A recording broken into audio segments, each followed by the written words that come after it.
It has been a long time since I've made a video about paying back student loans and who should consider it. This is a new world that we're entering into post One Big Beautiful Bill Act because the federal protections, many consumer advocates encouraged people to keep at all costs, even if it meant higher interest payments. Those federal protections are about to be reduced for many borrowers in the coming couple years, and it's probably worthwhile to share what is happening as it relates to that. So it used to be back in the day that you could basically go into forbearance for a 3-year period, approved 1 year at a time.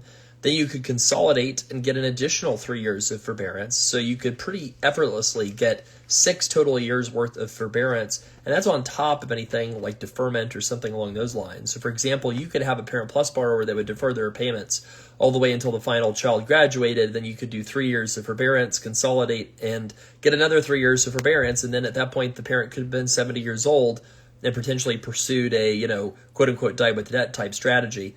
Now, this new setup is very different. With the One Big Beautiful Bill, what's going to happen is starting, I think in around 2027, the forbearance terms become no more than 9 months out of a 24-month period. That is a lot less generous than it's ever been in the past. It's going to pretty much force people into signing up for the RAP plan if they can't afford to make payments. And keep in mind that the RAP plan is a higher payment for most people. It's 10% of AGI if you're making 6 figures, pretty much straight up, right, with no discretionary income deduction or anything like that. So if that's your alternative, how should you think about paying back student loans? Well, anyone going for public service loan forgiveness needs to pursue that, even if you have less debt than your income, as long as you have a decent amount of credit already built up. That's because they took away the requirement to have a partial financial hardship to access the IBR plan. So that means that pretty much anybody can access IBR, and if you are a few years into PSLF, you can now finish it out without worrying about if I'm making too much money or not. So it's pretty much only private sector people that should consider paying back their student loans, or people that just want to be done with the public sector, but that's a separate conversation. If somebody wants to be done with their student loans, what do you need to think about first? First, you need to make sure that you're in a fantastically economically secure position, because you can't undo it, right? You can't undo trying to pay back your student loans. Especially if you refinance them, it's a one-way path at that point. So people that need to pay back their student loans, a lot of times you'll see some patterns emerge, right? It's people that would have a large cash balance in their emergency fund. It's people who would have occupation disability insurance. You have term life insurance. You maybe have some significant brokerage account assets. You have a very secure job financially. In an economic recession, you'd be able to continue making payments. If that's you, if you have less than 2 times your income in debt, it's worth thinking about whether or not you should pay back your student loans. You still maybe shouldn't, potentially, depending on your individual circumstances, but it's worthwhile to think about it. If you have a debt-to-income ratio below 1.5 to 1 in the private sector, you should really think about it, especially if you're not eligible for the new IBR plan, which you have to have no loans before July 2014 to qualify for that. Now, if you are only qualifying for old IBR, if your private sector and your debt to income ratio is below 1.5 to 1, you should probably pay back your loans and minimize interest and get rid of them. If you qualify for new IBR, then I would probably say, that it's a little bit more uncertain in that debt to income range. And if you are in the 1.5 to 2 times debt to income ratio, it's really kind of dependent. It's situation dependent with that type of debt to income ratio as to what path you should go down. And once you become over a 2 to 1 debt to income ratio, you're pretty much better off going for forgiveness no matter what payment plan you use, such as any kind of RAP plan or IBR or something like that. So I think that the thing to think about, right, is are you ready to burn the bridges behind you, cross the Rubicon, and you not look back? If that's you, then you can pay back your student loans. But remember, it's a one-way path once you refinance them. Now, I will say that some people now have 8 and 9% interest rates, especially for debt taken out in the past year or two, because of any debt taken in the past year or two has been at very, very high rates compared to what it was in 2021, 2022, earlier in the pandemic.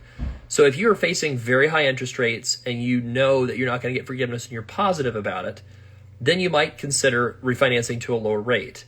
Now, again, one-way path when you do this, but I think that if you kind of verify certain things, like you have a lot of emergency fund, your private sector for life, you don't qualify for new IBR, you don't want to pay 8 or 9% interest, what do you do next? There's a strategy called the refi ladder strategy, student loan refinancing ladder. What that means is you start off with like a 20-year fixed rate, and then you refinance to a 20-year fixed rate to avoid taking on too high of a monthly payment. You pay extra when you can. You pay down your debt ahead of schedule. You get it down a significant amount, and then you refinance it to a 10-year fixed rate to have a reasonable monthly payment that you can afford, and you pay extra over and above what you have to pay. And then you pay it down ahead of schedule, and then you refinance it one last time to a 5-year either fixed rate or variable rate. If the Fed drops interest rates a bunch, the variable rate would be lower if that happened. And what that does is it protects you, keeps your required payment low, saves you money on interest. And if you apply at studentloanplanner.com/refi, we have some of the best, if not the best, cashback bonuses on the internet, and you get one of those if you refinance above a certain amount. Nobody should do this unless you check all the boxes for a refi.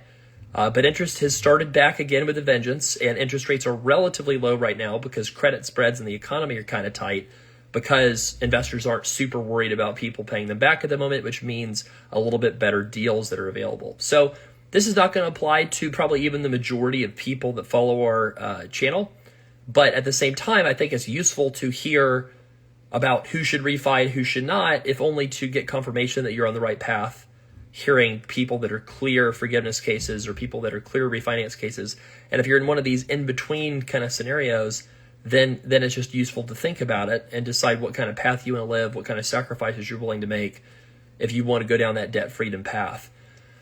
And a couple other things, I think that, folks need to be ready to have recertification happen at a moment's notice. So I think that's going to be something that's going to surprise a lot of people. People have continued to get delayed income-driven repayment certifications. They've continued to be pushed back.